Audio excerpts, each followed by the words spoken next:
You see, the way God designed human being, we have the Spirit of God in us. Holy Spirit is living inside of us. We are created in God's image. So, if someone sees a Christian, you say, God's image is in you, the Spirit of God is in you. We have that Spirit of God in us. Now the Bible says, now go to the ants. Go and learn. I think it's very crucial. We need to pay attention to what the Bible is saying today. Because ants, though they travel in millions, and they are very intelligent, they are hardworking, they are loyal animals. If you are talking of teamwork, if you are talking of being having strength, if you are talking of having a kind of ability to do things within a short time, these ants, they have it, and they are so powerful. Thank God we are all from West Africa. I know you are familiar with the kind of ants we showed this morning. Are you familiar with it? Very good. The ants. There are different kinds of ants, but deliberately show that because that kind of ants, they are common in West Africa. So if you tie a dog down, they will kill that dog because they travel in millions. Poultry, they destroy poultry. Anything that they meat, they destroy. So powerful insect. Nothing stops them. The Bible says, go to the ants, or sluggard, and go and learn from their way. So the problem here was, in those days, when the writer wrote this, was the sluggard being lazy, not working, being idle, and Bible says that person needs to go and be wise. So behaving foolishly, not being wise. So human beings to learn from them, and I think we can learn a lot from these ants. And let us consider the ways of the ant. The Bible says now, consider our ways and be wise. So we want to consider the ways of the ant. I'll have about 5 things to discuss this morning. I'll try to be brief because when I preached this last, it was about 1 hour. I'll try to compress. So number 1, considering the ways of the ant. Number 1, the ants are hardworking animals. Number 1, you have just seen what I showed you in the clip. They are all hardworking. They have workers and they have soldiers. Soldiers are usually very bigger. They are bigger than the small ones, but they are very hardworking insects. No one will ask this one, you do this one, you do that one. They work all the time. You don't see one ant, when the others are working, standing by the side, sleeping. No, they are always working. They carry their larvae, they carry their legs, and they go for supplies. In summer, you see them. If you have paving in your house, you see them in the pavings, they will come out from the ground. With that, they'll just bring some sand out from the ground. They are tinier than this one I showed you. They will bring out, they look for food during summer. So when it's winter, they will stay indoor, they will stay underground, and they will begin to eat what they have stored up. Very hardworking. The Bible says that work your garden, you will end up with plenty of food. Play and party, you will end up with an empty plate. Committed and persistent work pays off. Get rich quick schemes are rip-offs. That's the Message Bible. Christian needs to be hardworking, spiritually and physically. Let me talk about physical aspect. Some people are met some people here, they don't want to work. You say, why do you work? I don't have to work. Certificate 3, that is easy to get. Certificate 4, they don't have. So people believe to be living on government. And such people, the Bible simply says that, you see, you will end up with an empty plate. So when you see your colleagues doing stuff, they have better purchasing power to buy commodities in the shopping mall. You'll be looking at them because what you are handing freely from the government will not be able to sustain you. The Bible is asking us to be hardworking people. Even Abraham, our first father, Adam, was hardworking. The Bible says God put him in the garden, till this ground, and walk. I met someone recently, and this person doesn't have any certificate, no trades, no apprenticeship, nothing. and it's going about, I want to make it quickly. So all these programs such as where you go and do some marketing stuff, like go to their meeting, like if you have heard about this Amway before, or actually something similar to that, but that is not the one I'm talking about. That I will help you, come and pay your bills through me. And I told him that, please, do you have any qualification? Nothing. This one is good, we are going to make it quickly. The boy is being deceived. I told him the truth, make sure you have qualification. If you want to do this, go ahead and do it. I'm not condemning you, but have a qualification in your hand. Something to work with. So some people, they don't want to work and they want to earn money. That is not the Bible pattern. Anyone who doesn't work shouldn't eat. Bible even says that anyone who doesn't provide for the own house is worse than an infidel. We need to work and be hardworking. And that's for spiritually as well. Spiritually, we have 24 hours in a day. If you deduct 24 hours, take 8 hours of sleep out of it. Take 8 hours of sleep out of it. Take 8 hours of work out of it. 16. Take 24 hours out. 16 hours out of 24 hours in a day. What do you do with the rest? Let's say you have an hour to eat, lunch and dinner together. You see 8 hours. Do you devote your time to the study of the Word of God? Do you devote your time to prayer? On Sunday is good because at least 1.5 hours you are going to be in the presence of the Lord. In 24 hours. But what of other days? Spiritually, find time for the things of God. Find time to study the Bible. Find time to send message to people about godly messages. Find time to pray. Find time to sing to God. Find time to do godly things. Find time to help people. Find time to do godly things. Hardworking. Hands are very hardworking. So, committed and persistent work pays off. If you are diligent with your work, you are going to stand before kings. That was Joseph. That was Daniel. That was these three children of Meshach and Abednego. They stood before the king. And if you are diligent enough about your work, so be hardworking in what we do, spiritually and physically. God bless us in Jesus' name. Amen. Number 2, ants are united. We have just shown you that all together, how they moved the whole twig. Tiny insect carrying twig 50 times bigger than them. So they work in a team and they are so united. Unity is vital for the body of Christ. Let me read what I wrote on this Bible passage. Therefore, if there is any consolation in Christ, if any comfort of love, if any fellowship of the Spirit, if any affection and mercy, fulfill my joy by being like-minded. By being like-minded, that is talking about unity. Having the same love, being of one accord and of one mind. Let nothing be done through the selfish ambition or conceit, but in lowliness of mind, let each esteem others better than themselves. In unity. The Bible speaks about the anointing upon Aaron. Psalm 133. So how good and pleasant it is for the anointing to fall upon the head. So from the head to the Aaron's beard, then to the hem of the garment, upon Mount Ammon, and upon Mount Zion, where God commanded where God commanded life and blessing of God. So anointing comes upon people to do great things, like being united. And when there is unity, there is life. I'm not talking of bad unity. In the Tower of Babel, there was a bad unity. People gathered together to erect a tower, to go to heaven, and God came down and looked at them. The Bible says, these people is one. They are just one people. Nothing they want to do will be difficult for them to do. Let us go and confuse their language. And God did that. And that was a bad one. But when people of God are united, nothing stops the people of God. We are one body in Christ. For example, if something happens to peace, like we are body of Christ now, it happens to every one of us.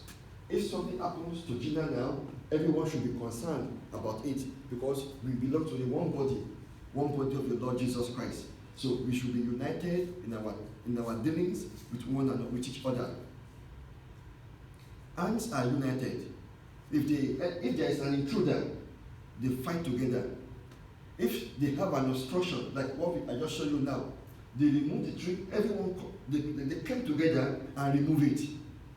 Nothing stops them because they have one purpose, one vision, one goal that we want to achieve something, and they will do it. So, children of God, we must be united as a body of Christ. Let us have the mind of Christ, as Paul explained to the Philippians, that fulfill my joy by being like-minded, having the same love, being of one accord and of one mind. Learn this from the ants. Ants don't fight each other. Ants don't antagonize each other. Collectively, they work together to make things work. So that is the way the church should operate. That is the way home should operate. We work together. So ants are united. Number 3, ants are good soldiers. The day you give your life to Jesus Christ, you have been enlisted as a soldier for Jesus. Whether you know it or you don't know it, you have been enlisted as a soldier.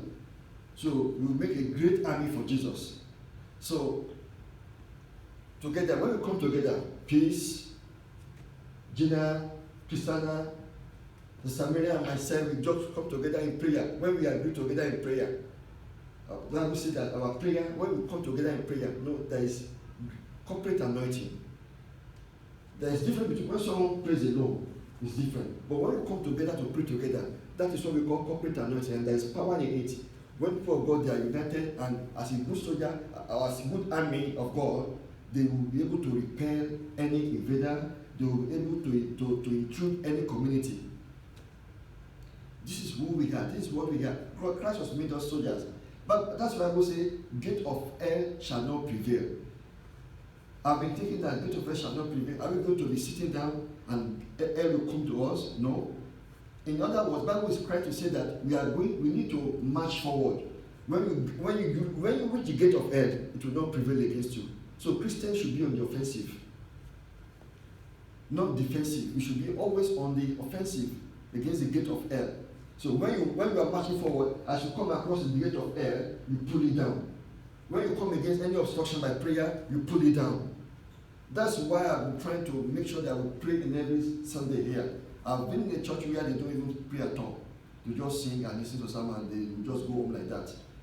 But we need to encourage ourselves. Prayer is very important for Christians. And we pray. And we pray. And as children of God, we pray with power. We pray with zeal. We pray with strength. And God Almighty will help us.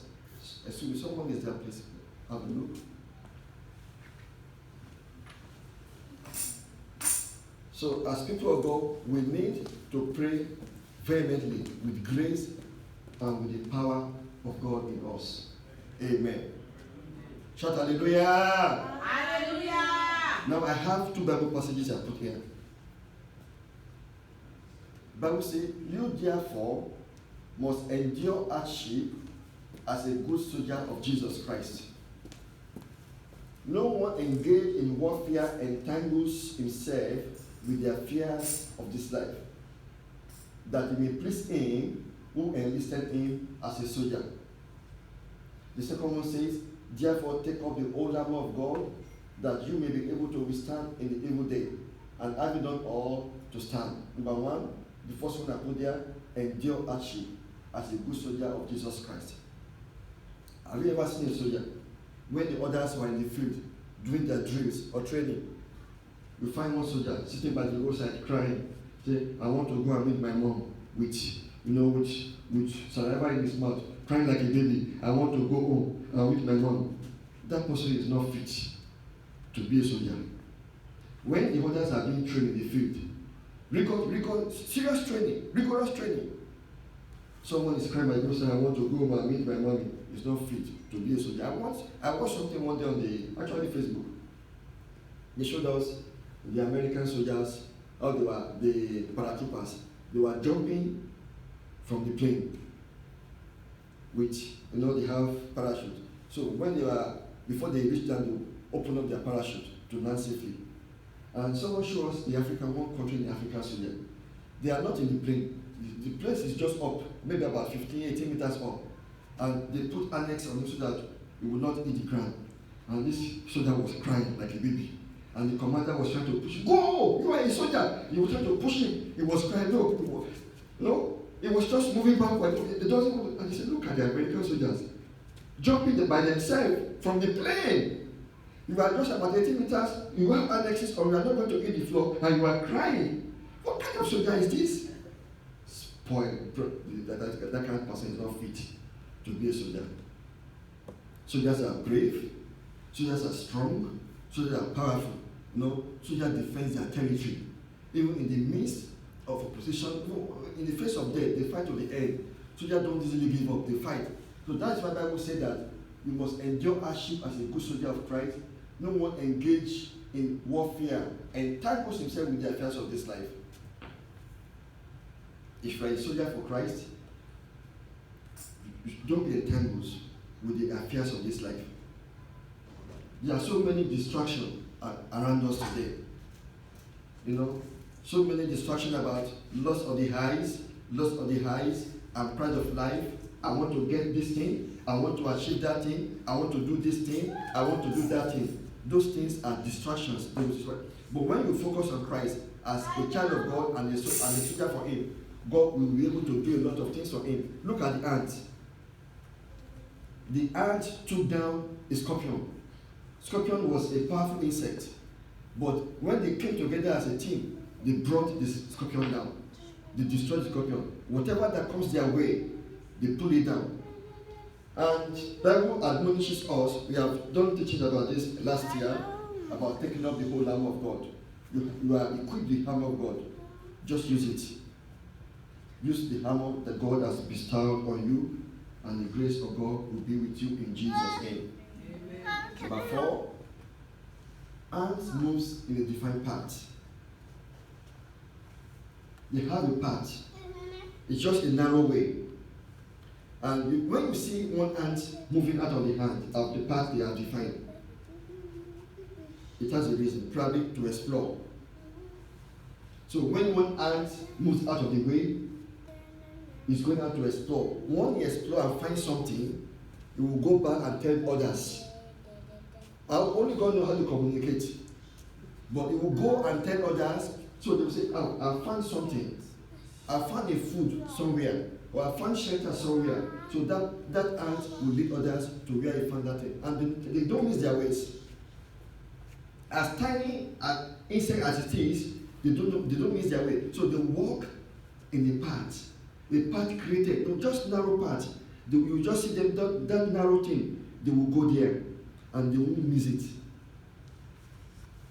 What does that imply to us? As children of God, Bible says that your word is a lamp to my feet and a light to my path. The word of God. We are being guided by the word of God. Christians need to be guided by the word of God.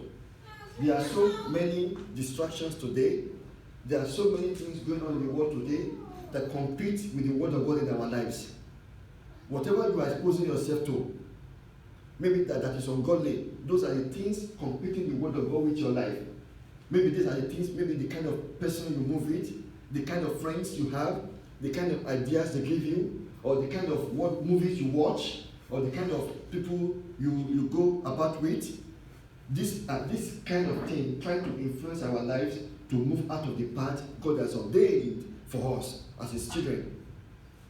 But as children of God, we need to be guided by the word of God. We need to live by the word of God. When the word of God does not approve something, you don't approve it. When the word of God says go, it is still go. When the word of God says no, it is no. What the word of God says, don't do it, simply don't do it. We are guided, we are being led by the word of God. The word of God is a light unto our path. No, we are on a journey. Christian journey is a long journey. Most people think it's a short journey that we need to walk and do it quickly. Christian walk is a lifetime event. And I mean, in the midst of walking, some people made the serious mistake, or people made the shipwreck of their faith, and some were able to retrace their step back. So if you are here today, you have done something that is ungodly, just fall back on the way, retrace your step. Retrace your step back on the way, on the guided way, which is in the Word of God, which is in the Gospel. The Bible says, enter by the narrow gate, for wide is the gate and broad is the way that leads to destruction, and there are many who go in by it. Because narrow is the gate and difficult is the way which leads to life, and there are few who find it. We have a way, we have a pattern. We are being guided. Christ said, I am the way, the truth, and the life. So that is the pattern we follow as children of God. There are so many things distracting us today. People of God, please do not be distracted by the world system. The Bible says the world passeth away and with the laws thereof, but those who do the will of God abides forever. 1 John chapter 2. So many things that will lure us or entice us, or lure us from the presence of God, or entice us to go and join them. Please, children of God, don't listen, don't do it. Learn from the ants. They are guided by what path they have created. And they work collectively to make sure that what they are doing is achieved. We need to be encouraging one another. We need to be helping one another. We need to move in that different path. Don't move out of the way. The way is the way. That the way is Christ himself. And that way is the word of God, the gospel. Do not be distracted by the world system. Don't be distracted by the policy of the government, or what the government, or what your colleagues are saying, or what they are saying in the place of work. Anything that opposes the word of God, go away. Shy away from it. Don't go near it. And finally, and protect each other and cares for the injured. They protect each other and cares for the injured. There is another documentary I watched that these ants, the injured ants, the big one just carry them. It's like they have paramedics. As small as they were, they have paramedics. They took care of the injured. They carry them along back to their nest. So as soon as one person, one ant feels a vibration that is an intruder around, the big ones, they are the one with mandibles. The mandibles will just use his mandibles to clip on whatever surface that intrudes their community. Those are the soldiers, the big one with those big mandibles. And it sends signals to others as well. How they do it, I don't know. I have no idea. But they communicate and they help each other and they care for one another. Let's learn to care for each other, please. Let's protect each other. Watch the back of your sister. Watch the back of your brother. If the devil is attacking someone here and you know it, please pray. It's not the time to be talking about it. Just go about that. Go pray to God about that person, about that sister, about that brother, about that thing. That God, this person is being attacked by him. Pray accordingly. We need to do this thing. The Bible says we need to learn from the hands. Protection and the care for each other. The world is so advanced now.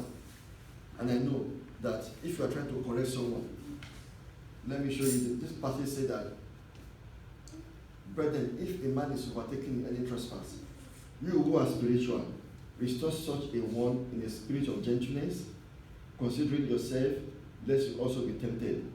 Bear one another's burden, and so fulfill the law of Christ. If someone has done something in the spirit of love, protect that person. You are protecting when you don't want the enemy to have him. When you correct a brother, when you correct a sister, when you try to say the word of God to him, a sister, this is what the Bible says, don't do it. You are trying to protect him. You are trying to care for him, so that you will not be defeated by the enemy. So many people have been defeated by the enemy because they fail to listen. Let me give you an example. there was this church that the pastor said, I'm going to disband the choir because he saw some things going on in the church. And as a pastor, being the church said, I don't like it, I'm going to disband the choir. And when he disbanded the choir, you know what they did? All the choir members said, okay, we are not coming to this church again. And they moved to another church because of simple correction that pastor said, this thing is wrong, don't do it. But because the world is so advanced today that when you want to correct someone, they will say, mind your own business. And it is happening also, it's very unfortunate, it is happening also in the church, that when you want to correct someone in love, brother, sister, this is what the Bible says, the way you are moving, I think you are walking a dangerous path. And the Bible says, encourage one another. And the Bible says, bear one another's burden. Encourage one another, carry one another's burden, and do this for each other. I'm doing what the Bible says, but I love you, that's why I'm saying this to you. Some people will say, what do you mean? What do you mean? Why are you talking to me like that? Mind your own business. There are some people like that. In that case, you just back off or just pray. But it is for our own good, for our own interest. Let us add the culture of trying to help each other. Let us learn to encourage each other. Bear one another's burden. Something happens to this sister, it happens to every one of us. For example, this is small this finger is the smallest one of the fingers in the body. Or let me put the smallest toe here. If you pinch it with a pin, it's painful to the whole body. The whole body feels it. If one sister, one brother is passing through a difficult time, everyone should know we should rally around and feel the pain with him. This is what the Bible says, comfort ye one another. Christians, comfort and encourage one another. Pray for one another. So it will not do you any harm. For example, during the week, say, hello sister, I just want to say hello to you. God bless you. A word of prayer or share Bible passage. That would be great. You do not know the impact of what you did. Maybe that person was passing through a hard time, but a single Bible passage you send to that person has helped a lot. So let us learn as children of God to care for each other. Let's try to watch someone else's back. And God bless you in Jesus' name. Let each of you look not on his own interest, but also for the interest of others. We are one body in Christ. Let's try to fulfill the law of Christ, which is love. The law of Christ there is love. When you say fulfill the law of Christ, that means love. What you don't want to happen to you, it should happen to someone else. The pain you don't want shouldn't be the pain of someone else. The evil you don't want to happen to you shouldn't happen to someone else. As people, especially those who serve Christ together, protect each other and care for those who are sick amidst us, or those who are injured, or those who are depressed, or those who are passing through hard times. Let's protect, let's care for each other. Learn from the hands. God bless you. In Jesus' name. Let us pray. I want us to go before the Lord this day and talk to God about this Christian life.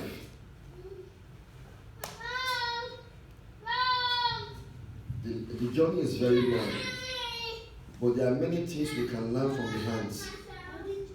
The Bible says, go and learn from them so that we become wise. Let's become wise how we use our time. Become wise how we walk. Become wise in everything that we do. You are a soldier for Christ, and every other thing that I've mentioned. Are you lacking in any of this area? Please talk to God today to help you. Talk to God today to help you.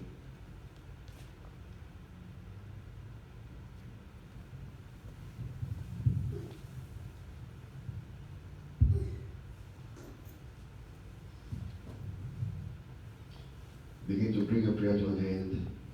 In Jesus' mighty name, we have prayed. Amen. Yeah.